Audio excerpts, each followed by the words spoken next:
दोस्तों, air India की तरफ से अपडेट जारी करके बताया गया है कि 10 मार्च तक मिडिल ईस्ट की एयर इंडिया की तमाम फ्लाइटों को रद्द कर दिया गया है। इसके साथ हमले में एक नेपाली और 6 पाकिस्तानी लोग घायल हुए हैं और भी कुछ ज़रूरी अपडेट आप तक पहुंचाने वाले हैं। तो आप लोगों से गुजारिश है, वीडियो को आखिर तक ज़रूर देखें। दोस्तों, वीडियो को लाइक भी ज़रूर कर दें। चलिए बढ़ते हैं अपडेट की तरफ। अमेरिका, इजराइल और ईरान के जंग का आज 5वां दिन है। अमेरिका ने भारत से लौट रहे एक ईरानी युद्ध पोर्ट को श्रीलंका के पास हमला कर डुबा दिया है। हमले में अब तक 87 ईरानी नौसैनिक मारे गए। ये जानकारी श्रीलंकाई सरकार ने दी है। अमेरिकी रक्षा मंत्री ने बताया कि हिंद महासागर में अमेरिकी पनडुब्बी ने ईरानी जहाज को कारपीड़ों से निशाना बनाकर डुबा दिया है। श्रीलंका के नेवी ने 32 घायल नौसैनिकों को रेस्क्यू कर अस्पताल में भर्ती कराया है। जहाज पर लगभग 180 नौसैनिक सवार थे।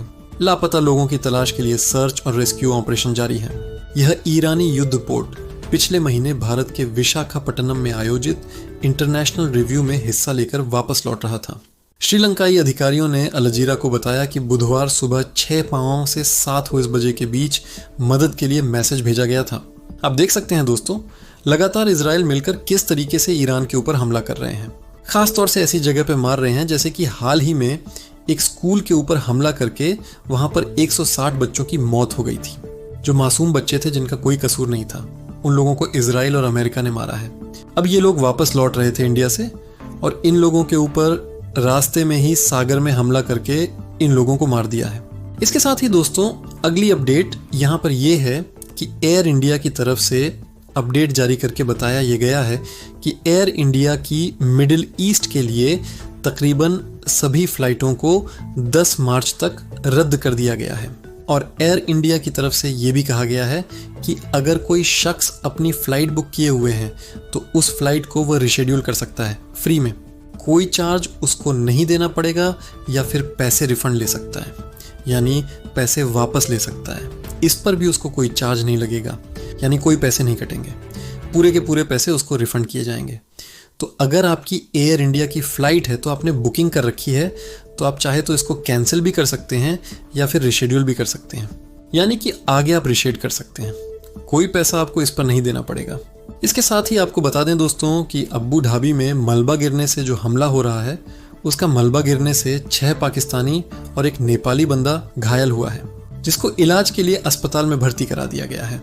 अपडेट के मुताबिक बताया यह गया है कि नॉर्मली तौर से ये लोग घायल हुए हैं, ज़्यादा इनको चोटें नहीं आई हैं, लेकिन फिर भी एहतियात के तौर पर इनको अस्पताल में भर्ती करा दिया गया है, जहां इनका इलाज चल रहा है।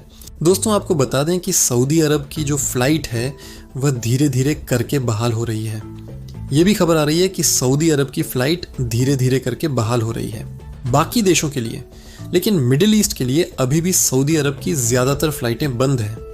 लेकिन बाकी देशों के लिए सऊदी अरब की धीरे धीरे फ़्लाइटें बहाल हो रही हैं। तो ऐसे में अगर आप इंडिया जा रहे हैं, पाकिस्तान जा रहे हैं, बांग्लादेश जा रहे हैं या फिर नेपाल जा रहे हैं, तो आप जा सकते हैं। कोई दिक्कत उतनी ज़्यादा नहीं हो रही है। हाँ, फ़्लाइटें नॉर्मल तौर से नहीं चल रही हैं, थोड़ी कम चल रही हैं, लेकिन फिर भी फ़्लाइटें चल रही हैं। अगर आप जाना चाहते हैं तो टेबल एजेंट से बातचीत करके देख सकते हैं कौन सी फ़्लाइट जा रही है, तो उसकी मदद से आप जा सकते हैं।